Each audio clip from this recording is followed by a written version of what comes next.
Bonjour tout le monde, bienvenue à une autre capsule de Brochet en direct, cette fois-ci avec Monsieur Jean-Jacques Nantel, qui va venir aborder aujourd'hui un sujet qu'il m'a initié il y a quelques années, quand il m'a fait réaliser qu'on était à l'époque du pétrole, qu'il y avait beaucoup d'éléments qui existaient là, dans nos sociétés grâce à l'ère du pétrole.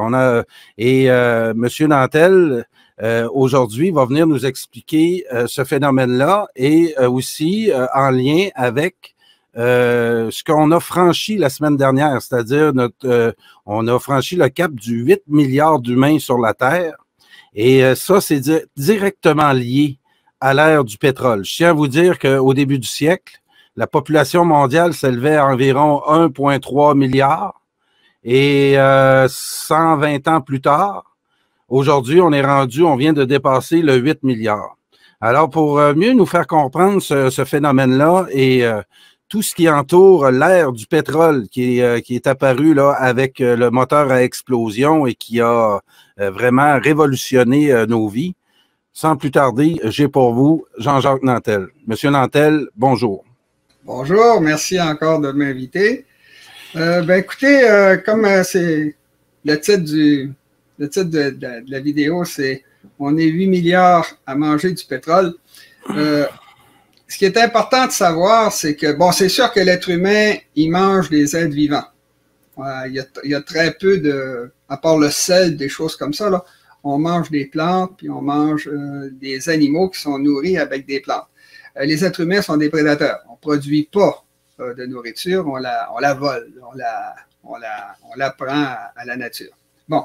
Ce qui est intéressant, c'est que Charles Gave, un économiste français, il dit « L'économie, c'est de l'énergie transformée. » Avant la révolution industrielle, on se servait de la force de nos bras, de la force des animaux qu'on exploitait, un peu des moulins à vent, des moulins à eau, etc.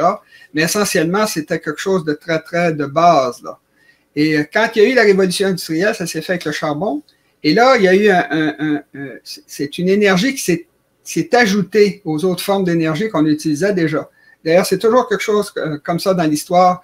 C'est pas une énergie qui en remplace une autre. C'est une énergie qui s'additionne aux autres. Il y a juste le bois qui a eu tendance à diminuer, mais à peu près tout le reste, tout le reste des formes d'énergie qu'on a pu utiliser depuis que le monde est monde, ça s'est additionné les uns derrière les autres. Alors, il y a eu, ça a changé à la révolution industrielle avec l'avènement du charbon, puis ensuite est arrivé le pétrole. Chose très intéressante, avant la révolution industrielle, on utilisait la force musculaire des hommes et des animaux, mais également des esclaves.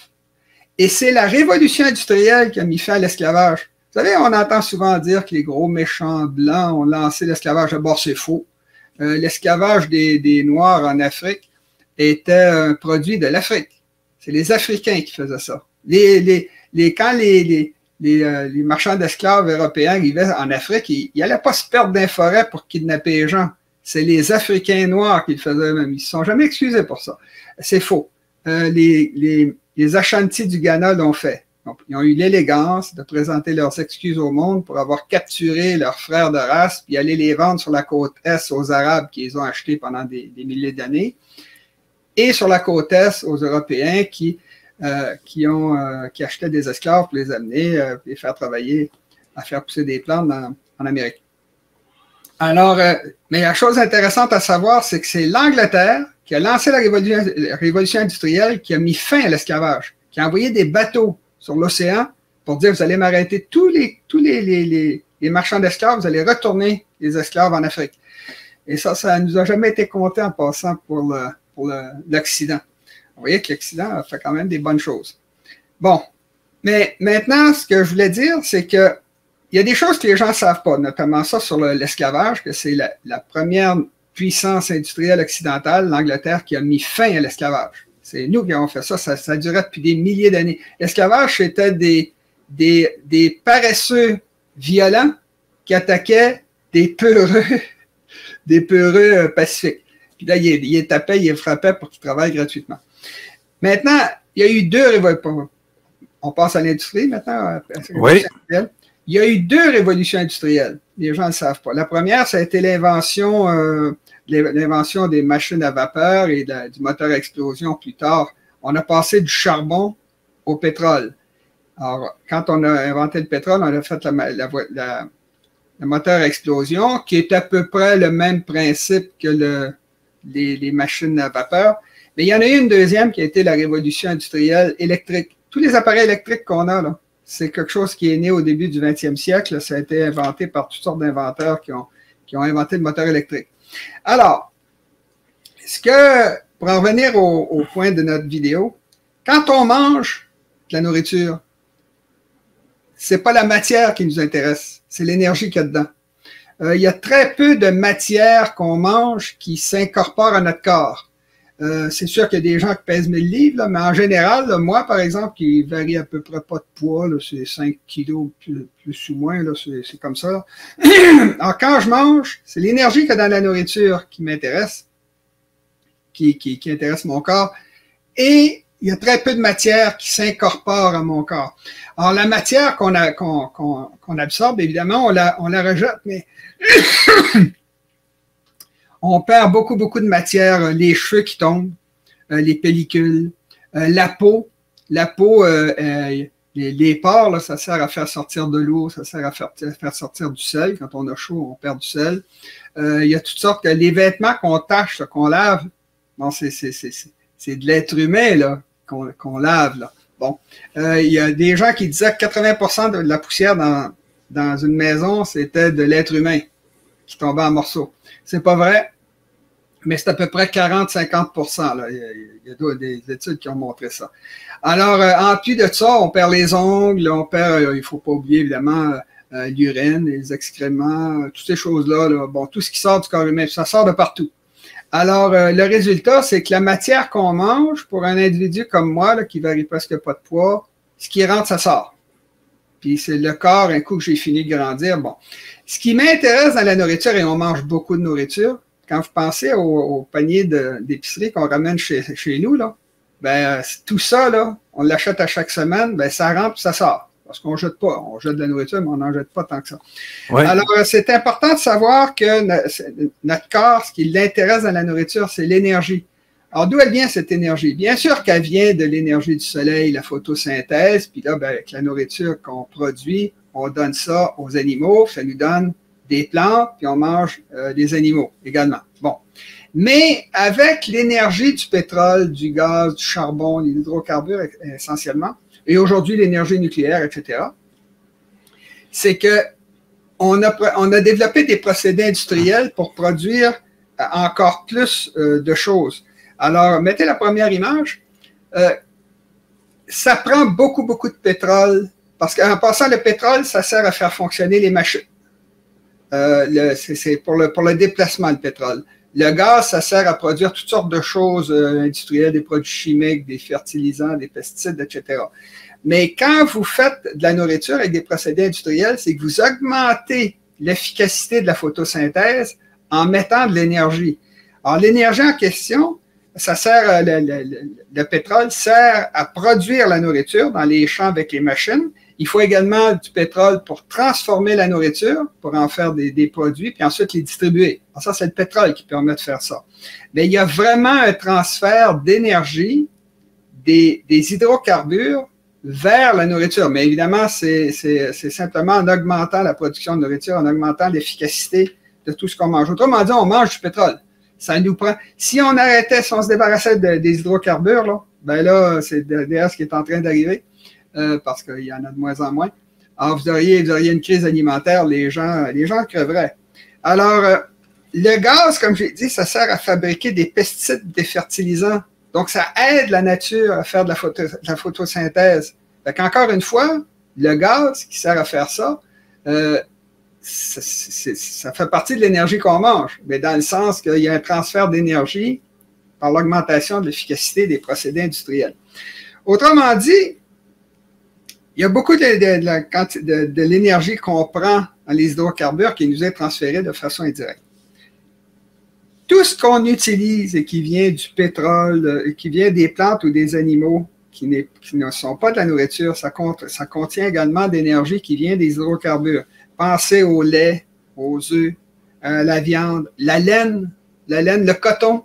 Le coton, c'est toutes des choses c'est de l'énergie des hydrocarbures qui est transférée au niveau, puis nous, on s'en sert. On utilise également, comme je l'ai dit, on utilise le pétrole pour transporter. Le pétrole, c'est ça que ça sert. 95% et plus du pétrole qu'on utilise, c'est pour déplacer des objets ou des êtres humains. Et c'est ça, des objets, qu'ils soient vivants ou non. Se déplacer, ça coûte de l'énergie. Et ça prend absolument du pétrole. C'est ça qu'on a. Tout fonctionne encore de l'ordre de 95% et plus, là, comme je viens de dire. Alors, mettez la deuxième image. Dans le monde entier, comme on a de l'énergie, les êtres humains, avec la révolution industrielle, ont commencé à s'éloigner des lieux de production de nourriture. Alors, nos ancêtres, là, moi j'ai vécu à Shanghai, puis c'est pareil à Montréal, autour de Paris, autour de Londres, vous voyez qu'il y a encore beaucoup de champs. Alors, dès que vous sortez de la ville, mais les villes sont devenues tellement immenses, notamment à Montréal, il n'y a presque plus de champs sur l'île de Montréal ou l'île Jésus, il y en a encore, mais je veux dire, il n'y en a presque plus. Avant, c'était seulement ça avec une petite ville. C'était pareil en Chine, à Shanghai. À Shanghai, moi, il y avait à côté du building où j'étais, il y avait des personnes âgées qui vivaient avec leurs enfants qui travaillaient dans les usines. Les personnes âgées, ce qu'ils savaient faire, c'était de l'agriculture. Ils faisaient de l'agriculture dans la ville, à côté du building. On voyait, c'est quelque chose d'assez frappant, mais c'est simplement qu'ils essayaient d'être utiles, des gens, puis ils produisaient de la nourriture, les personnes âgées. Alors, essentiellement, en s'urbanisant, une ville, ça ne sert pas à abriter les êtres humains. Ça sert à abriter leur communication, à faciliter leur communication, puis leurs échanges. Alors, ce qu'on fait, c'est qu'on prend les matières premières, la nourriture, l'électricité, le pétrole, tout ce qu'on trouve dans l'environnement, on les concentre dans les villes où là, les gens sont proches les uns des autres puis ils peuvent facilement produire des produits finis puis faire une économie industrielle. Le résultat de ça, c'est que si vous sortez les gens des campagnes, ce qu'on a fait au Québec au cours du 20e siècle, au début du 20e siècle, on les a amenés de la Gaspésie, de la Abitibi, du Lac-Saint-Jean pour les amener en ville. Ça prend de l'énergie. D'abord pour amener les gens en ville. Deuxièmement, pour les alimenter en faisant venir de la campagne. Et ça se fait avec du pétrole. Et vous avez également le fait que les êtres humains, comme je disais tantôt, les villes, ça ne sert pas à abriter les êtres humains. Les êtres humains, ils sont embarrassants dans les villes. Ce qu'on a besoin, c'est de mettre les industries à côté du fleuve Saint-Laurent pour produire des biens. De façon efficace, c'est plat, c'est à côté d'une voie de communication qui permet d'atteindre la Chine, le Brésil, etc. Puis les êtres humains, on ne sait pas où les mettre, fait qu'on les met dans les trous. Alors, quand vous regardez une ville, là, le centre-ville, c'est très concentré, ça, c'est le cerveau de la ville. Puis vous avez les travailleurs qui viennent travailler aux usines qui sont près des centres de communication, comme je dis, là, quand c'est plat, c'est bon, etc. Puis les êtres humains, ben, où on les met? Ben, on les met dans des tours d'habitation, là où il n'y a rien. Là où une ville, le Mont-Royal, à Montréal, il n'y a personne là-dessus. Il y a un cimetière, puis enfin, il y a même une espèce d'oiseau unique au monde qui est sur le Mont-Royal tellement qu'il n'y a personne. Et on s'en sert pour se promener, pour faire de la villégiature. Alors, le résultat, c'est que les êtres humains ont tendance, une fois qu'ils se sont concentrés dans les villes, quand ils ont assez d'argent, ben, ils se déconcentrent, ils retournent dans des quartiers d'habitation.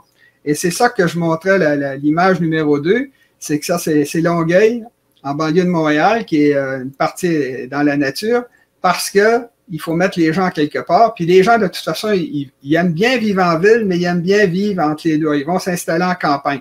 Il y a quelqu'un qui avait dit, pour régler le problème des villes, le fait qu'il y a tant de pollution en ville, on devrait bâtir les villes en campagne. Bon, c'est une bonne blague, mais c'est vraiment ce qu'on a fait. Et il disait, pendant la révolution de mai 68, sous les pavés, la plage. Et c'est exact, ça. Les villes sont installées près des plages, puis on a simplement bâti une ville dans la nature, puis ils sont devenus immenses, puis là, ben, c'est devenu quelque chose de complètement artificiel. Mais tout ça pour dire que ça prend beaucoup d'énergie pour garder des villes. Les Chinois veulent bâtir... Non, c'est pas ça. Le gouvernement chinois a constaté qu'ils vont avoir une ville de 100 millions d'habitants autour de Beijing. tellement que les gens se concentrent. Bon, mais ça coûte extrêmement cher en énergie. Ça, j'en ai parlé. Pour vous donner une idée de la distance qu'il faut parcourir pour nourrir les populations des villes, au Québec, en moyenne, la nourriture qu'on mange vient de 1600 km en moyenne. C'est-à-dire du bœuf qui vient de l'Ouest américain, de l'Ouest canadien. On fait venir des fruits qui viennent de Floride ou de Californie. 1600 km en moyenne de ce qu'on mange dans nos assiettes. Nos produits, ah oui, hein, c'est ça. Ça, c'est une chose qui est temporaire. Hein, ça restera pas, ça. C'est impossible. Ben, si on avait assez d'énergie, par exemple, si on avait lancé des réacteurs nucléaires qui continuent d'être dangereux, là, ce qui se passe sur la planète, c'est que les gens disent, ben oui, mais on n'a plus de pétrole, donc il faut remplacer, puis on veut continuer de bien vivre, fait qu'on va bâtir des réacteurs nucléaires. Avant, les gens voulaient se débarrasser, avec raison, des réacteurs nucléaires à cause des déchets nucléaires, à cause que ce sont des cibles pour le terrorisme, etc. Ça n'a pas changé, ça. Moi, les histoires de se réorganiser pour essayer d'accepter, non. Les centrales nucléaires, en tout cas, la technologie qu'on a présentement, apparemment, il y aurait des centrales nucléaires qu'on pourrait faire qui ne seraient pas dangereuses. Par exemple, la fusion. La fusion, ça produirait de l'énergie sans produire de matière radioactive. Mais le problème des matières radioactives continue d'exister. C'est que les gens, finalement, on va mettre des réacteurs nucléaires, puis c'est plus dangereux. Non, c'est aussi dangereux que c'était quand on voulait s'en débarrasser. Puis on le vit actuellement au niveau international en ce moment. On a vécu Tchernobyl et pas très loin de là, à Zaporizhzhia, pendant la guerre en Ukraine là, qui a lieu actuellement. On parle toujours de bombardement des Ukrainiens sur la centrale nucléaire qui est occupée par les Russes. Et ça, c'est très inquiétant, effectivement.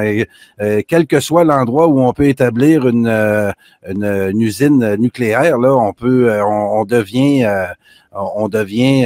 vulnérable face à, comme vous dites, à des terroristes, à un conflit armé. Et c'est pas la solution tout rêvée là pour notre manque d'énergie. Continuez. Oui. Écoutez, c'est un des problèmes du monde moderne. On se concentre. Dans le monde industriel actuel, c'est à peu près ça les chiffres. 80% de la population, les pays matures, là, les plus industrialisés, là, 80% de la population dans les villes, 20% dans les campagnes. C'est-à-dire à peu près l'inverse de quand on était des agriculteurs. Tout le monde vivait dans les campagnes, puis il y a toujours eu des villes. Toujours eu des villes. Les êtres humains aiment vivre dans les villes.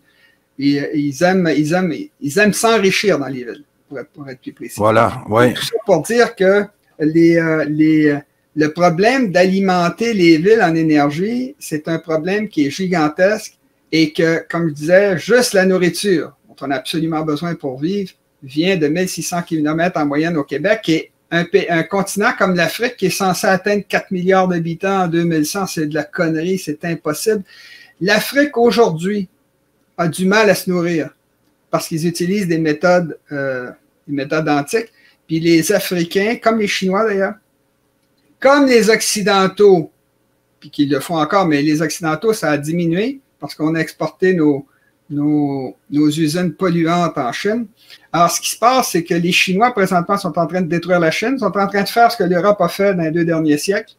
Là, les Chinois sont en train de le faire en quelques années. Là. Le besoin de 1400 millions d'êtres humains fait qu'ils sont en train de détruire le continent. Puis là, c'est l'Afrique. Ils sont en train de détruire le continent. Ils sont 1 milliard présentement, puis les Africains mangent beaucoup ce qui s'appelle du bushmeat. C'est-à-dire, c'est de la nourriture qui vient de la forêt. Ben ça, c'est des animaux sauvages qui massacrent, puis ils coupent les arbres pour chauffer leur nourriture. On sont en train de détruire le continent. C'est pas méchant. C'est simplement un phénomène qui se produit parce que les gens, il faut bien qu'ils mangent, il faut bien qu'ils vivent, puis ils essayent de s'enrichir. Alors, un continent comme l'Afrique, qui est un continent assisté, où c'est l'Occident toujours, là, qui va leur porter de la nourriture. Quand il y a des famines présentement, là, puis l'ONU a dit qu'il faut donner de l'argent là, pour sauver la Somalie, puis le Soudan Sud, puis tout ça. Alors, ça vient d'Occident. Si l'Occident rentre en grosse crise économique, une dépression économique comme celle qui commence, donc l'Afrique ne peut pas atteindre 4 milliards d'habitants. Ils sont déjà en famine. Ils sont déjà incapables de nourrir leur population. Mais tout ça pour expliquer que présentement, dans la guerre en Ukraine, on a en passant l'Ukraine, ils ont eu Tchernobyl, puis là, ils vont avoir Zaporizhzhia. Zaporizhzhia, oui. Zaporizhzhia, bon, c'est le même pays. C'est comme si le Japon, en passant, le Japon a eu les bombes atomiques de 45, plus Fukushima. La centrale, oui. Deux pays qui, deux fois, se font taper dessus avec du nucléaire. L'énergie nucléaire. Alors, les chaînes d'approvisionnement aujourd'hui qui permettent d'amener de 1600 km ce qu'on mange au Québec, ben, ça prend du pétrole, ça prend du diesel. En passant, une grande partie du diesel qui est produit dans le monde est produit en Russie. Alors là, il y a un problème. Là. Si vous arrêtez les importations russes de diesel, là, ils vont avoir des problèmes en Europe notamment. Bon. Alors, tout ça pour dire que les chaînes d'approvisionnement actuelles sont très, très fragiles. Ils dépendent du pétrole, puis on n'a pas les moyens de remplacer tous ces systèmes-là facilement et surtout rapidement. Il y a un phénomène qui se produit, ça s'appelle l'accélération de l'histoire, qui vient justement de l'énergie des hydrocarbures. C'est que quand vous inventez des procédés industriels qui permettent de produire plus de nourriture, de déplacer les gens. Moi, j'ai fait la moitié du tour du monde, une centaine de pays, avec un salaire d'étudiant. Alors ça, c'était le pétrole qui donnait ça. Ça ne coûtait rien, le pétrole. Pour vous donner une idée, on évalue que sur la planète actuellement, les hydrocarbures qu'on consomme, ça donne autant d'énergie que pour chaque être humain. Comme si chaque être humain sur la planète, chacun des 8 milliards d'êtres humains, avait 200 esclaves humains qui travaillaient pour lui 24 heures sur 24. Ça, c'est 8 milliards. Bon. Au Québec, c'est de l'ordre de 500. 500 esclaves humains qui donneraient l'équivalent de tout ce qu'on a, l'énergie hydroélectrique, tout ce qui vient de la révolution industrielle. Alors, vous voyez bien que c'est ça qui a mis fin à l'esclavage, puis là, c'est qui a enrichi l'Occident. Le Québec, c'était très pauvre, hein? Ben là, bien sûr. On est envahi, là. Mais il y avait la plupart des êtres humains étaient pauvres, surtout en Asie. Puis là, tout le monde s'enrichit. Ça vient des hydrocarbures. Très peu du nucléaire, enfin, etc. Alors, là, il y a un problème d'énergie qui est important. Et quand je dis que la nourriture que les Québécois consomment vient de 1600 km, ça, c'est ce qu'on consomme. Mais on produit de la nourriture également. Mais c'est toujours la même chose. Nous, on produit beaucoup de lait, on produit des produits laitiers, on produit toutes sortes de trucs dans l'agriculture, comme je connais une fille, elle produisait des émeus, des autruches qui viennent d'Australie. On produit du sperme de taureau. Starbucks, là, il y avait des millions de restaurants dans le monde. On produit évidemment du sucre d'érable, toutes ces choses-là. Mais c'est de la production industrielle, c'est des grosses productions. On produit beaucoup de cochons, puis après on envoie ça en Chine. Fait que la Chine aussi, ça vient de 1600, je sais pas, 1600, 2000 km, la nourriture qu'ils mangent. Mais c'est parce que quand on développe un produit industriel, ça c'est ce qu'Adam Smith expliquait dans son livre « La richesse des nations », c'est que chaque pays fait ce dans quoi il est bon. Ouais. Là, on s'échange à travers le monde sur les océans. La mondialisation se fait sur les océans avec beaucoup de pétrole. C'est c'est des gros bateaux qui transportent des conteneurs, etc. Alors, tout ça, c'est très polluant. Alors, les chaînes d'approvisionnement sont très fragiles et sont c'est très coûteux en énergie. Le pétrole puis le gaz, surtout le pétrole, ça sert également à fabriquer du plastique, des produits chimiques. Le gaz également. Le gaz, c'est très important pour les fertilisants, les pesticides. Les engrais, oui. Sans le gaz russe, ils peuvent pas si vous coupez le gaz russe, automatiquement, ça crée une pénurie. Quand il y a une pénurie, le prix monte. Si le prix monte, les agriculteurs se mettent en faillite. Alors, pour pas rester en faillite, ben, ils diminuent leur quantité de fertilisants et de pesticides qu'ils utilisent, puis la production diminue. Alors, c'est des problèmes. Mais le pétrole sert à une foule de choses, notamment les plastiques. Il y a tellement de plastique, comme je l'ai dit dans une autre émission, que sur des îles inhabitées, j'en ai vu, dans le Pacifique, il y a du plastique partout sur les plages. Alors, le pétrole est devenu quelque chose, ça sert à chauffer le gaz, ça sert à chauffer les maisons. Alors, même si on utilise beaucoup d'électricité au Québec, ça a quand même été fait avec du pétrole, avec des grosses machines. Il fallait amener le pétrole dans le Grand Nord, ce qui coûte encore de l'argent. Transporter le pétrole coûte du pétrole. Puis il y a une chose mais c'est que si vous voulez aller chercher du pétrole qui est dans le sol, il faut que ça coûte moins de pétrole aller chercher le pétrole que le pétrole que vous tirez. Si ça coûte plus de pétrole pour aller chercher, ça coûte 2 litres de pétrole pour aller chercher 1 litre de pétrole dans le sol, ben personne ne va faire ça. C'est de la folie furieuse. Il faut que ça rapporte. Puis ça, ce taux-là diminue hein, régulièrement. Ça a déjà été 10 contre 1. Aujourd'hui, je pense qu'on est rendu à 3 pour 1. C'est-à-dire qu'on tire 3 litres de pétrole pour 1 litre que ça coûte. Bon, alors, il y a une autre chose que l'Internet. L'Internet, ça coûte beaucoup d'électricité. Hein. C'est énorme. On a beaucoup de serveurs au Québec là, parce qu'on a de l'énergie pas chère, puis on a des surplus. Alors, surtout en période la nuit. Alors, ce qui se passe, c'est que l'Internet utilise énormément d'énergie, mais l'Internet réduit le besoin de se déplacer. Alors, pensez au télétravail, par exemple. Voilà. Alors, c'est donnant. Mais ça dépend du pétrole. Ça dépend, même de l'électricité, là, ça dépend du pétrole. Alors, il y a une autre chose que les hydrocarbures produisent, c'est de la pollution et beaucoup de gaspillage. Alors là, ici, vous avez le développement des sables bitumineux de la Tabasca, en Alberta, au Canada. C'est pas du pétrole conventionnel, ça. Pour aller chercher ce pétrole-là, il faut polluer énormément la nature. Puis comme le pétrole moderne est de plus en plus loin, de plus en plus creux dans les océans, de plus en plus dans le nord, parce qu'on a commencé par prendre le pétrole le plus facile à aller chercher, c'est ce que je disais. Au début, c'était pour 1 litre de pétrole, on allait en chercher 10. Aujourd'hui, ça a baissé. Et regardez la destruction environnementale que ça a fait en seulement, là, c'est 16 plus 11, c'est 27 ans. Puis il y a l'équivalent de la superficie de la Belgique qui a été détruite dans le nord de l'Alberta et de la Saskatchewan. L'équivalent de la grandeur de la Belgique. Et tout ça pour un produit qui diminue en quantité. Quand on va arriver à, ça coûte 1 litre de pétrole pour aller chercher 1 litre dans le sol, personne ne va prendre du pétrole. Et là, il y a un problème énergétique qui se présente à très court terme. Alors, un des phénomènes, comme par exemple sur le gaz de schiste, mais c'est vrai pour n'importe quoi, c'est que sur la planète, il y a des choses qui sont en pénurie grave. Il n'y a pas juste le pétrole. En fait, il y a des pénuries qui sont beaucoup plus graves que le pétrole, notamment l'eau non polluée, l'eau potable. C'est un problème mondial. Et quand ils font des schistes bitumineux, là, les sables bitumineux dans l'Ouest canadien, ils utilisent énormément d'eau propre qu'ils vont chercher dans le sol. Alors là, c'est pollué, on pollue de plus en plus pour aller chercher de moins en moins de pétrole. Alors là, ça devient de plus en plus fou, autrement dit. Alors, on a vraiment un problème là.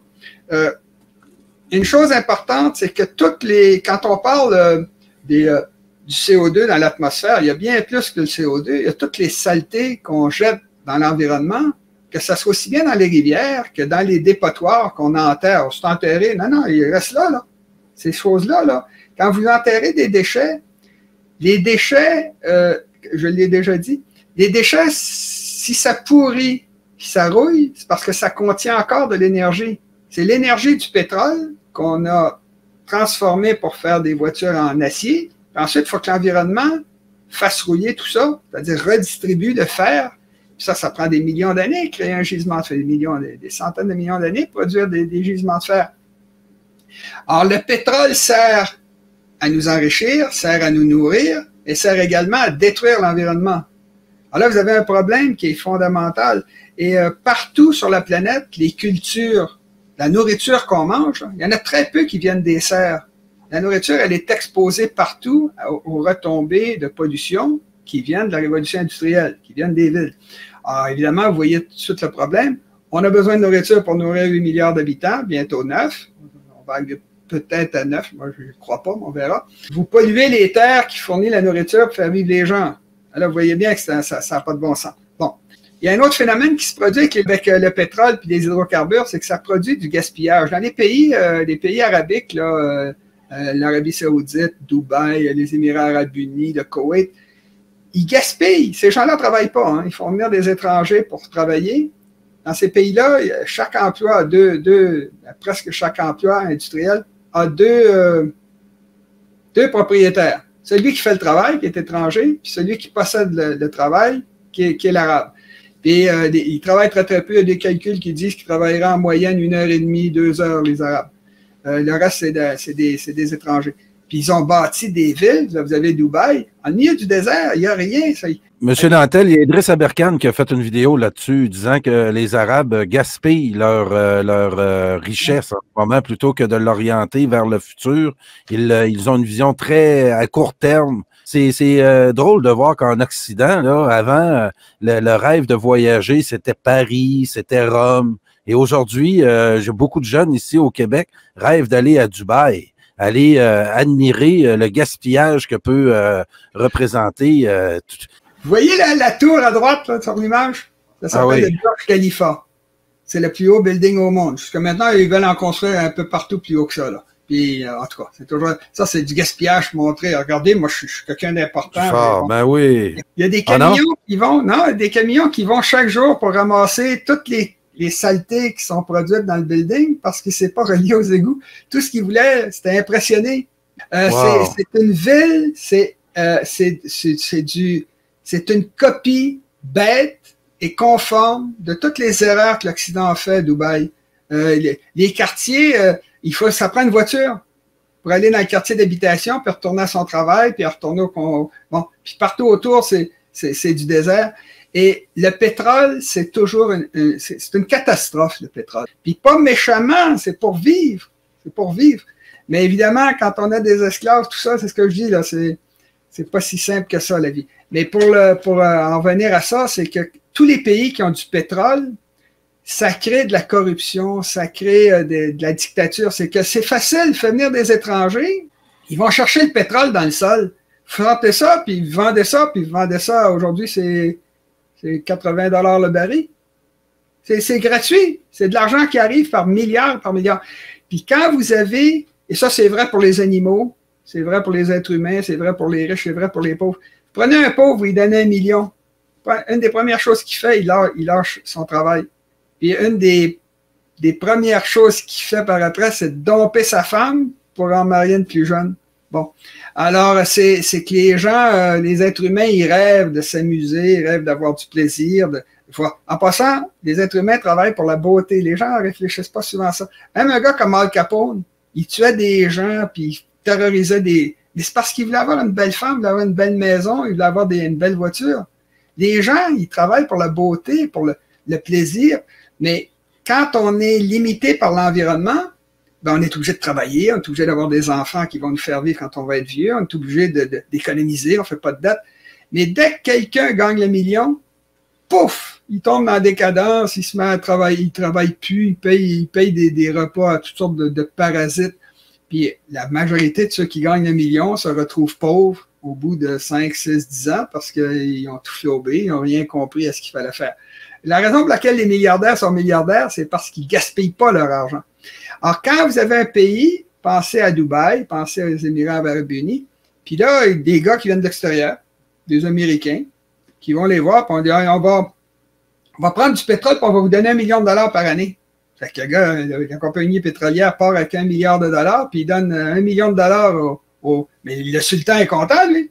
Au lieu de se promener en chameau, il se retrouve avec un palais, puis avec l'électricité, des lumières, avec des belles putains bien cochonnes, comme disait je sais plus trop qui, c'est très drôle.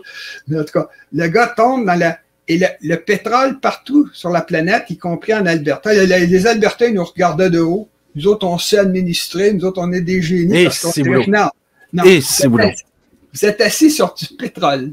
Vous sortez le pétrole, vous le vendez à 80 $ le baril. C'est pour ça que vous êtes bien. Là, le pétrole s'était tombé. Ah là, l'Alberta avait des problèmes. Il manquait de la péréquation. Ben oui. Moi, j'ai vécu ça, M. Nantel, dans des années 90, 2000, où on mettait en exemple l'Alberta qui allait payer son dernier dollar de dette. Quel cerveau économique! Moi, ici, là, les Elvis Gratton de nos radios étaient éblouis par ça. Et on a vu rapidement que c'était monté de toutes pièces par l'abondance du pétrole. Là, ça prend pas des grands cerveaux pour avec les demandes qu'il y a dans le monde pour rendre ça rentable. Tous les buildings que vous avez là, ça a été dessiné en Occident, ça, ou au Japon, ou quelques-uns en Inde ou en Chine. Bon. Alors, le résultat, c'est que quand vous avez du pétrole, c'est de l'argent facile qui sort, qui passe bien sûr par celui qui contrôle l'armée. L'État, c'est la violence légitime. Alors, il utilise il prend le pétrole, il prend l'argent, puis il en donne à la population, puis lui, ben, il se paye des châteaux, puis Vraiment, tout ça pour dire que quand les êtres humains se sont effondrés en Amérique du Nord, l'environnement est reparti en force. C'est ça que les Américains ont consommé depuis 4 siècles. Un continent qui était régénéré parce qu'il n'y avait plus d'êtres humains. Puis là, ils ont avancé vers l'ouest, puis ils ont tassé les derniers autochtones qui étaient comme on fait partout dans le monde. Hein. Moi, l'histoire que les Blancs sont coupables, ouais, une minute. Là. Tout le monde fait ça partout. On sait, par exemple, que les espèces animales, qu'on appelle la mégafaune, les gros animaux en Amérique du Nord, ont curieusement disparu après l'entrée des premiers êtres humains autochtones en Amérique du Nord. Les tigres à dents de sabre, tous les mammouths, tout ça, là, ça a été exterminé dès que les Autochtones. C'est pas parce que les Autochtones sont méchants que les Blancs sont méchants, c'est que les gens... en passant, les éléphants détruisent des milieux. Bon. Alors, la raison pour laquelle je parle de tout ça, c'est que le pétrole a causé d'autres choses que de nous enrichir, puis de produire plus de nourriture, puis de faire augmenter la population humaine à 8 milliards d'habitants. Quand ça a commencé, la révolution industrielle, en 1800, 1750, 1800, il y avait 1 milliard d'êtres humains. Ça a monté, comme vous l'avez dit, un peu plus qu'1 milliard au début du 20e siècle. Puis là, aujourd'hui, ça a monté vertical. Là, on est rendu à 8 milliards, puis si vous faites, comme font les imbéciles, vous prenez une règle, puis vous faites une ligne, vous dites, regardez, là, en l'an 4000, on va être 1 million de milliards. Mais non, ça marche pas comme ça. Ça marche pas comme ça. Quand une espèce comme les rats, par exemple, en Australie, ils se sont multipliés en fous quand ils ont débarqué en Australie, puis il y en avait tellement qu'il y en avait des milliards. C'est très, très rapide. Alors, le résultat, c'est que les rats, aujourd'hui, ils pèsent pas plus que l'Australie. Ben non, ils ont atteint un plateau, puis là, ça s'est effondré, puis là, ben, c'est les maladies, les êtres humains. Le résultat, c'est que les hydrocarbures qu'on utilise depuis la révolution industrielle, 250 ans, ça a détruit l'environnement. Or, l'environnement, on en a besoin pour se nourrir. Alors, c'est une chose importante qui se passe. Mettez l'image numéro 5, c'est que de nos jours, on a atteint pour la production pétrolière ce qu'on appelle le pic de Huber. C'est-à-dire que quoi qu'on fasse, quoi qu'on essaie, qu'on dépense, la quantité de pétrole produite dans le monde diminue. Alors que la consommation, elle, est en plein boom. Pensez à la Chine. Là. Les gens mangent un bol de riz. Aujourd'hui, la Chine est le principal marché automobile. Ça va être 2-3 fois la taille du marché automobile américain. Les voitures, ils fonctionnent au pétrole. Là, on est en train de faire des voitures électriques, mais on n'a pas le lithium, on n'a pas le chrome, on n'a pas le nickel. Il y a le pic de Huber pour le pétrole, c'est évident parce que le pétrole, c'est la base de la civilisation occidentale industrielle. C'est ça qui permet de bouger les choses, 1600 km dans le cas du Québec.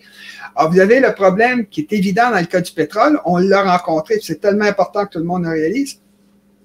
Mais c'est vrai pour toutes les autres matières, y compris l'eau.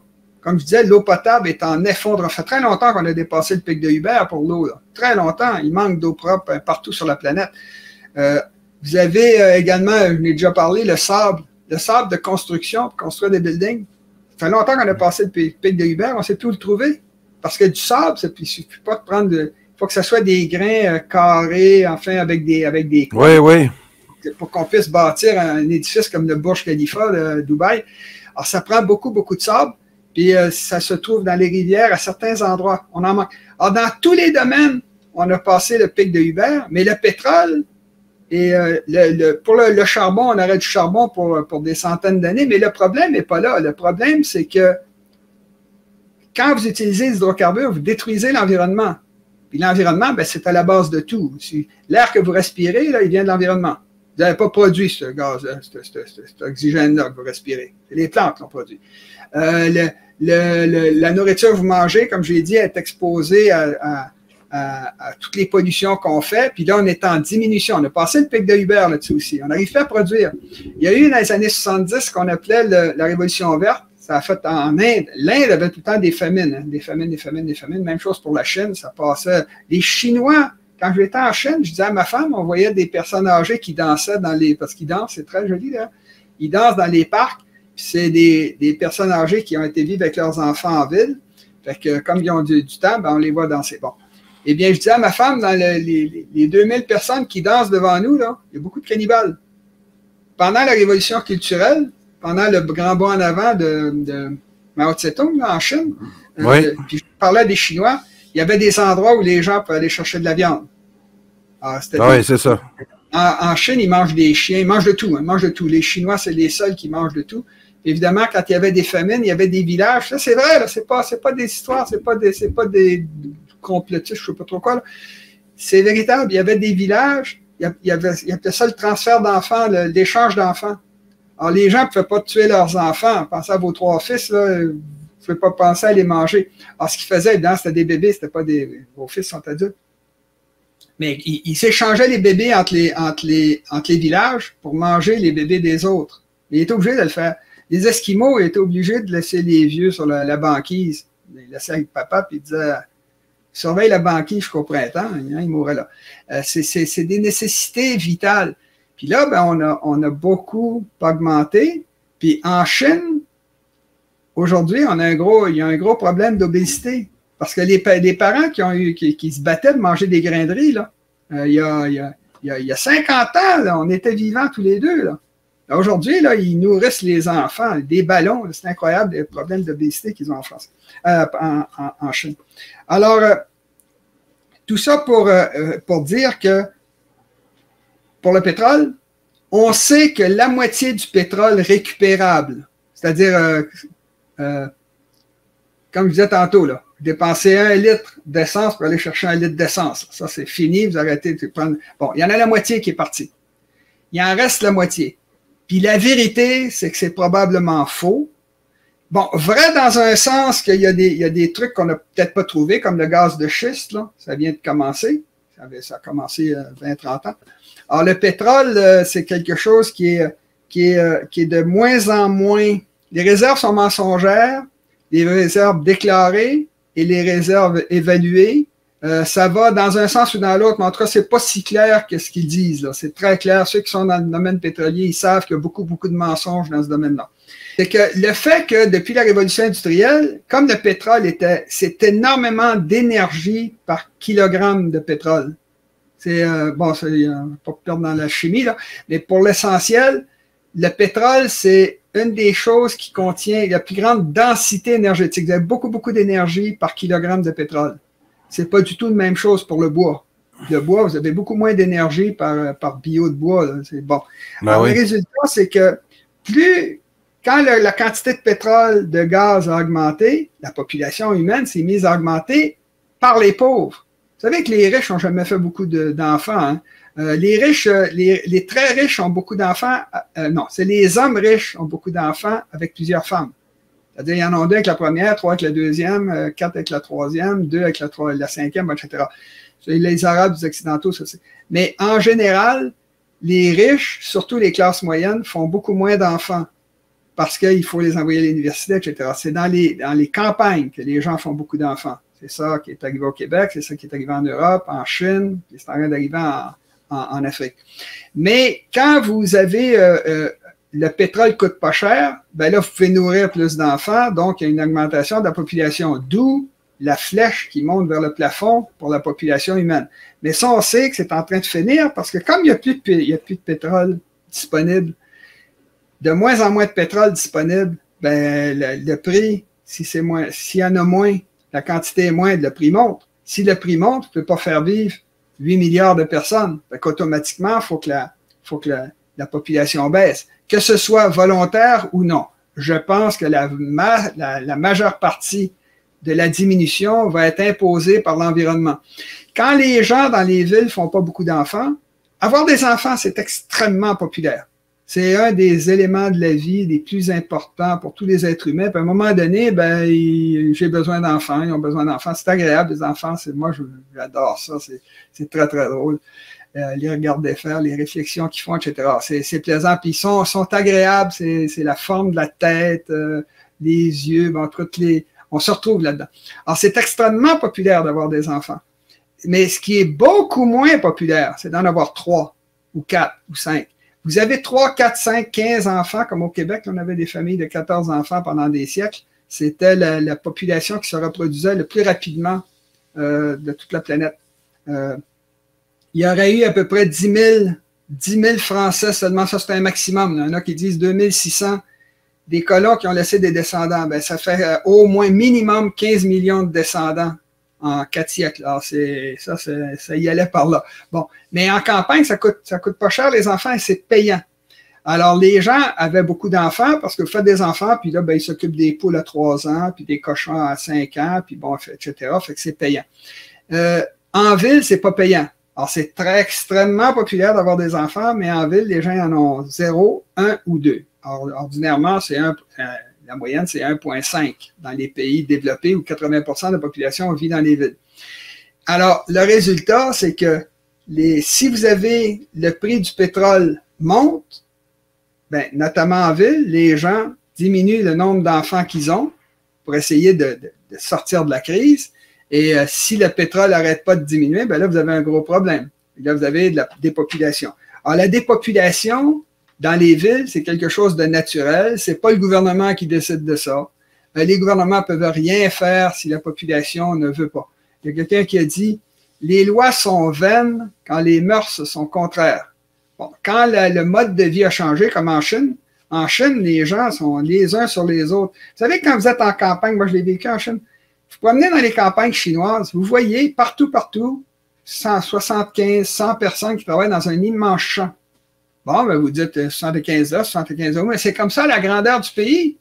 Alors, le pays est immense. Alors, quand les gens sont dans les campagnes, les gens savent qu'il y avait 600 millions de Chinois, 1 milliard de Chinois, 1,2 milliard de Chinois. Ils le savaient, mais ils ne le réalisaient pas. Alors qu'en ville, ils le réalisent. Aujourd'hui, quand vous vivez à Shanghai ou à Beijing, vous avez des forêts de blocs appartements. Évidemment, le pays est vide. De nos jours, vous promenez dans les campagnes, vous voyez un tracteur qui est comme ici, tracteur qui fait la récolte. Mais quand vous allez dans les villes, ils sont empilés les uns sur les autres. Une ville comme Dhaka au Bangladesh, c'est une catastrophe. Les gens sont carrément coude à coude. Là. Il y avait un pont à Calcutta, en Inde. Vous y alliez à 4 heures du matin, puis les gens étaient au coude à coude pour traverser la rivière, sur le pont. Bon, il y a du monde. Fait que là, on a un sentiment dans les villes de surpeuplement qui amène évidemment une réduction de la natalité. Alors, les villes, c'est ce qui tue les familles, c'est ce qui tue les peuples, parce que quand tout le monde arrête de faire des enfants, ben là, vous avez le problème chinois. Le gouvernement peut mettre l'argent qu'il veut, les punitions qu'il veut, ça marche pas. En Chine, ils savent que leur population va diminuer au point où cette année, en 2023, l'Inde va dépasser la Chine en population. Mais tout ça, été fait avec les hydrocarbures. Et encore une fois, amener les gens en ville, amener la nourriture de 1600 km de distance, faire monter les ascenseurs, déplacer les voitures, c'est tout avec les hydrocarbures, ça. Alors, l'hydroélectricité, comme je l'ai dit, elle est produite avec du pétrole, parce qu'il faut construire les barrages. Et de nos jours, dans le monde entier, tout le monde est endetté. Endetté jusqu'aux oreilles. Écoutez, on est rendu à des quadrillions. Et vous, c'est quoi un quadrillion? Un quadrillion, c'est des milliards de millions de dollars. On a des quadrillions de dollars de dettes. Ça veut dire qu'on n'a plus les capitaux. Une dette, c'est de l'argent que vous devez. Vous devez à quelqu'un. Si vous ne pouvez pas payer, ben, vous ne pouvez pas payer parce que vous avez des dettes. Ça prend des capitaux pour investir à mettre des panneaux solaires, des éoliennes, des centrales nucléaires. Puis tout le monde est endetté. Alors, on n'est pas capable de faire une transition énergétique suffisamment rapide pour maintenir notre niveau de vie. C'est pas possible. L'énergie n'existe pas. Ça prend 15 ans à construire, 10-15 ans à construire une centrale nucléaire. Alors, vous voyez bien qu'il y a des gros problèmes auxquels on fait face. Ce qui me frappe beaucoup, moi, quand j'écoute, parce que je suis sur Internet, puis je suis ça, là, les économistes, ils nous font tout le raisonnement que je viens de faire. Ils disent, ben là, on a passé le pic du pétrole, on a des problèmes. Puis là, ben, il va falloir investir 1 trillion de dollars, 1000 milliards de dollars pour bâtir des centrales nucléaires. Puis il faut réparer les routes, encore 5 trillions de dollars. Puis bon, ils additionnent comme ça. Puis là, ils s'arrêtent. Et moi, je dis tout le temps, ben oui, mais c'est quoi la conclusion? C'est quoi la conclusion s'il n'y a plus de pétrole puis on n'a pas l'argent pour construire tout ce qu'il faut? C'est quoi la conclusion? Non, ils ne veulent pas faire la conclusion. La conclusion, ben, on a un problème. Ça s'arrête demain. Non. Si on ne peut pas le faire, c'est que ça va s'effondrer. C'est clair. Il manque. Le pétrole, Elon Musk, il disait ça, il dit, ça donne quoi d'aller chercher la dernière goutte de pétrole si on sait qu'il va y avoir une dernière goutte? Il faut faire la transition avant d'avoir tout détruit.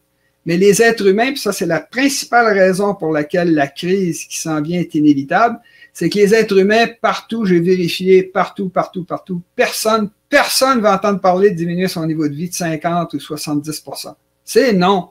Puis ça, quand vous discutez de ça aux gens, puis vous les mettez au pied du mur, là, regarde, là, il n'y en a plus de pétrole, on va en manquer, là, regarde, on a trop de dettes, tout ça.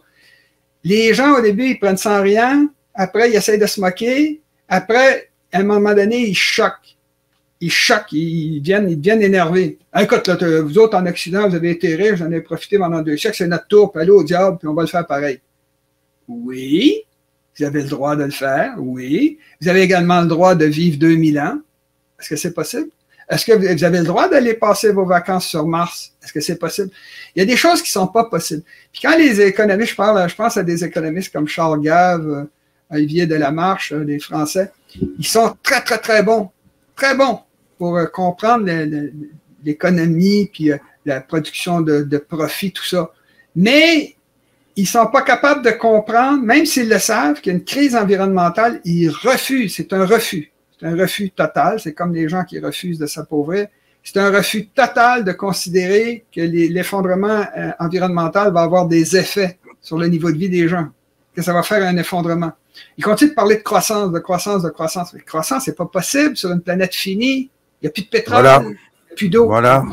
Alors, mettez la 6e image, parce que je vais en aboutir à ça. Vous avez ici la population humaine depuis 1800. Vous voyez la flèche qui monte, 15,6 milliards en 2100. Eh non, ça n'arrivera pas, on ne sera même pas 8 milliards, ça va s'effondrer, ça ne peut pas faire autrement. Moi, je ne fais pas comme les économistes, non, je veux pas, c'est trop anxiogène, ça crée de l'anxiété. Fait que je veux pas en parler de l'effondrement qui s'en vient. Ben oui, mais il n'y a pas d'autre solution, c'est ça qui va forcément se produire. Ça ne sera pas partout pareil. C'est clair que l'Amérique du Nord, si on fermait toutes les frontières et qu'on laissait diminuer la population tranquillement, on pourrait maintenir un niveau de vie accepté. Il n'y aurait pas de famine à coût de dizaines de millions de personnes.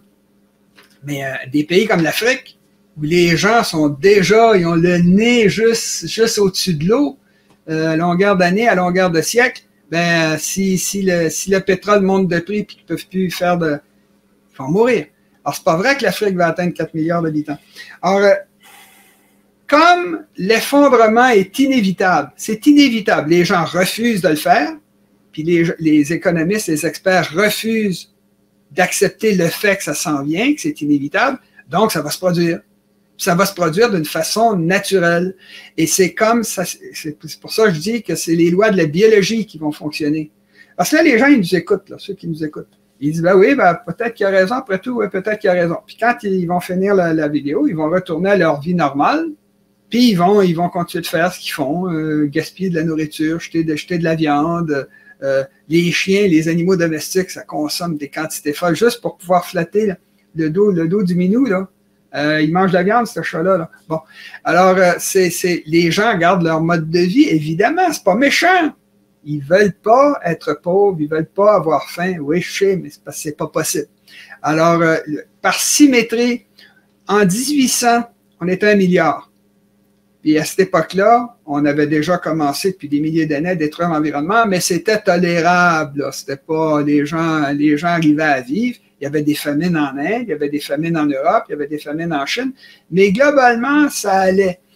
On était 1 milliard. Depuis, en 1800, non seulement la population a atteint 8 milliards, mais en plus de ça, toute notre production industrielle détruit les environnements qui nous font vivre, qui produisent l'air qu'on respire, l'eau qu'on boit, l'eau propre qu'on boit. L'eau propre qu'on boit, là, au Québec, c'est de l'eau qui vient de la nature.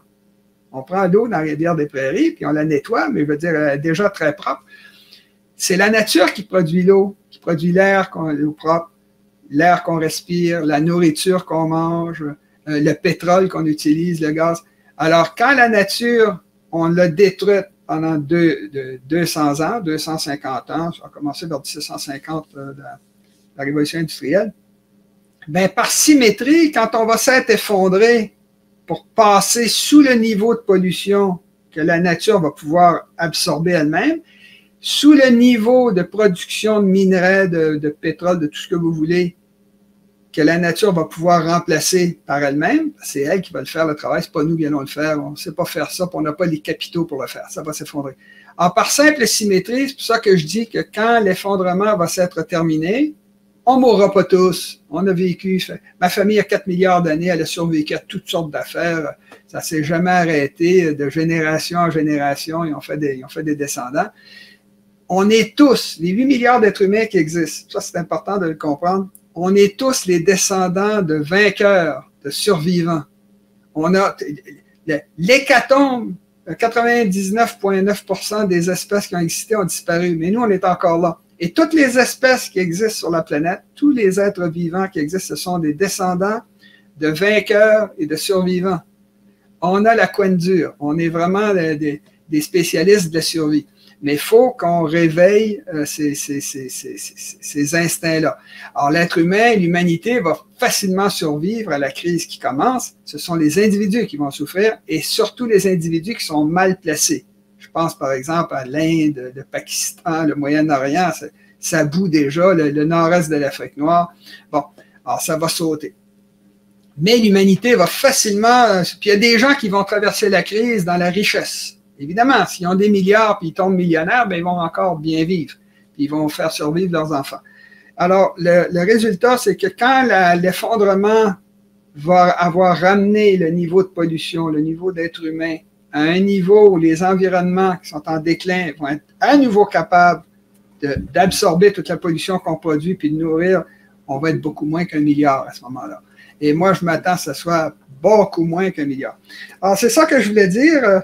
Ah, allez-y, M. Nantel, c'était très intéressant. On comprend mieux après cet exposé-là toute l'importance des énergies et l'accumulation des énergies à travers l'histoire qui fait qu'à un moment donné, la population s'est mise à croître et on va vivre ensemble dans les prochains mois, dans les prochaines années, le phénomène inverse où on devra s'acclimater, s'habituer à baisser notre niveau de consommation, à baisser notre niveau de vie. Et ça, on aura l'obligation de le faire dans l'honneur et l'enthousiasme si on veut éviter le chaos. Et ça, c'est tout le défi de l'humanité des prochaines années. Ça va se faire de façon minoritaire, d'une façon volontaire, et majoritaire d'une façon naturelle. Et éviter le chaos, comme je disais, on n'évitera pas le chaos. Israël, puis ils vont s'entretuer, ils ont des bombes atomiques, c'est clair. Ça peut pas durer 1 million d'années. Bon. Mais c'est pas la fin du monde. C'est le retour à la normalité. Comme je disais, voilà. Les Chinois là, qui s'échangeaient des enfants pour les manger, c'est horrible, c'est comme qu'est-ce qu'ils font là? Les Esquimaux qui laissaient les personnes âgées, parce qu'ils sont limités, eux autres aussi. Dans le Grand Nord, c'est quand même assez facile à comprendre que c'est une question de survie. Bien sûr. Il y a un très bon film japonais qui s'appelle, je pense, ça s'appelle La balade de Narayana, en tout cas, un truc comme ça. C'est une famille, puis à un moment donné, il y a une famine. Puis là, la grand-mère, elle a ses dents, elle a encore ses dents, ce qui fait qu'elle peut encore travailler, mâcher des peaux, faire des vêtements, des choses comme ça. Puis elle dit à son fils, elle dit, là, c'est parce qu'il faut nourrir les enfants, là. Amène-moi sur la montagne. Ben non, maman, voyons, j'ai pas question, on peut te faire vivre tout ça. Non, amène-moi sur la montagne, il faut nourrir les enfants. Ah oui. Puis elle se casse les dents volontairement. Elle casse les dents sur un bout de bois pour qu'elle soit plus valable, qu'il soit obligé de l'amener sur la montagne où elle va mourir de faim. Mais c'est parce qu'elle réalise que l'important, c'est de sauver les jeunes. Sa vie est finie. Elle n'a plus vraiment d'agrément à vivre parce que c'est toujours de la famine. Ah, mais c'est très bon. Ça, c'est la vie normale. Ce qu'on a vécu, c'est les hydrocarbures qui nous ont donné tout ça. Évidemment, avant ça, on avait l'agriculture. On a fait des choses. Là, on est des survivants, des vainqueurs. C'est pas la fin du monde. Ça va être assez brutal dans certaines régions. Inévitablement des guerres. Là, tout le monde a peur que les Russes utilisent les armes tactiques nucléaires qu'ils ont. Moi, c'est le contraire. J'ai peur que les Ukrainiens l'utilisent et les Anglais aussi. Moi, c'est... Les Ukrainiens n'ont pas de bombes atomiques. Qui? les Ukrainiens n'ont plus de bombes atomiques. Ils s'en sont débarrassés après la Non, mais ils ont la technologie pour développer une bombe sale qui pourrait débuter un conflit nucléaire. On sait que les Anglais aussi mènent des opérations sur le terrain ukrainien où on nous l'a expliqué là, chez certains collaborateurs. Ouais. Là, on parle d'un petit conflit, là. Petit conflit de rien, là, en Ukraine. Qu'est-ce que ça nous regarde, nous, ce qui se passe dans le Exactement. Qu'est-ce que ça nous regarde, nous, ce qui se passe au Sud-Soudan, ou ce qui se passe, la guerre entre deux puissances nucléaires qui a eu lieu cette année, en 2022, entre la Chine et l'Inde. Ouais. C'est d'un extrême danger. Et ce qui se passe, c'est qu'actuellement, moi, c'est ce que les vidéos que j'ai faites sur la crise, c'est que c'est les environnements naturels qui absorbent toute notre pollution, qui nous fournissent toute notre richesse, qui sont en train de s'effondrer. Puis quand les environnements naturels s'effondrent, puis que vous ajoutez par-dessus ça des guerres, puis des gens qui essayent de détruire le plus qu'ils peuvent, bien, vous accélérez l'effondrement. Et l'effondrement dont je parle est déjà commencé. C'est pas juste le pic de Hubert. On peut parler également du pic de Hubert pour la population. La population qui monte à 8 milliards, qui dirait 15,6 comme on le voyait dans la dernière image, c'est pas vrai, ça n'arrivera pas. Évidemment que ça n'arrivera pas. Il va y avoir un effondrement. Le pic de Hubert, vous le voyez, là, vous avez la courbe bleue du côté droit. Là. Bon, alors c'est bien clair que, et c'est évident que ça va arriver, qu'il va y avoir un effondrement démographique. Et ceci dit en passant, c'est déjà commencé. Toute l'Europe, toute l'Amérique du Nord, toute l'Amérique latine, presque toute. Il y a des exceptions. Là. En Amérique latine, je pense qu'il reste le Belize puis Haïti. Ouais. Sont au-dessus de 2,1 enfants par femme. Mais toute l'Asie orientale, tout s'effondre. Les démographies s'effondrent parce que les gens sont urbanisés, ils n'ont plus les moyens, fait qu'ils adorent avoir des enfants, mais ils en ont un. En Chine, c'est un. Puis ils pensent comme ça. Puis je l'ai vérifié, c'est comme ça. Ils veulent un enfant, puis après, ça s'arrête là. Les mariages, ça diminue. Alors, l'effondrement qui s'en vient est déjà commencé, autant au niveau des matières premières, le pic de Hubert qu'on vient de montrer pour le pétrole, puis le chrome, ces choses-là. Et les populations qui ont commencé à diminuer au niveau... vous aviez un troupeau de caribous au lac George. Au lac George, dans le nord du Québec, il y a à peu près 20-25 ans, ils avaient 600 000 individus. 600 000 caribous. C'est un gros animal, le caribou. C'est 3-4 fois plus gros qu'un être humain. Mettons 2-3 fois. Aujourd'hui, je me souviens plus du chiffre, là, mais c'est de l'ordre de 10 000. C'est pas l'Hydro-Québec qui a fait s'effondrer la population, c'est qu'ils étaient trop nombreux, puis ça, c'est les lois biologiques. La population s'est effondrée de 600 000 à quelques milliers. Là. Bon, puis c'est naturel. C'est comme ça pour les lemmings, c'est comme ça pour les éléphants quand là, on les tue. Mais les éléphants, ils détruisent leur environnement très facilement. Les rats, etc. Alors, ce qui est en train d'arriver, c'est ça que je dis, c'est que comme c'est sûr que ça va tomber, que ça a déjà commencé au niveau de la natalité, ça va s'augmenter par les personnes âgées, c'est-à-dire nous, quand on va avoir 70 ans, 80 ans, l'espérance de vie va baisser. Puis à la fin, le petit groupe qui va rester, les 150 millions d'êtres humains qui vont rester, je ne sais pas, personne ne sait combien on va être, ça va être la partie productive de l'humanité. C'est-à-dire la vaste majorité, ça va être des gens entre 15 et 50 ans, qui sont dans la force de l'âge. Puis les vieux vont crever, les bébés vont être moins nombreux. Puis là, les enfants vont augmenter parce qu'il faut maintenir la population et même l'augmenter tranquillement. Et c'est le groupe productif va s'être effondré également. Tout ça, c'est déjà dans les chiffres. Tout ça, mais les économistes, les politiciens, ils ne veulent pas arriver aux conclusions parce que c'est anxiogène, ça crée de l'anxiété. Ben oui, je vais perdre ma pension. Ben on va perdre notre pension, il n'y a pas de jeunes payés les pensions. Évidemment que les pensions vont baisser. Bon. Voilà. Alors, c'est simplement ça. Dernière chose que je voudrais dire, c'est que c'est les gens qui ont aimé la vidéo, mettez un pouce, recommandez-la à quelqu'un d'autre, parce que c'est bon que ces informations-là soient distribuées. Alors, je vous remercie de m'avoir reçu une nouvelle fois, ça a été très agréable. Merci, M. Nantel. Vous ne m'avez pas déçu. C'est moi qui vous avais demandé de préparer ça concernant la population mondiale et l'ère du pétrole. Alors, on est aujourd'hui, après cette capsule, beaucoup mieux éclairé sur ce phénomène-là. Merci et à une prochaine capsule.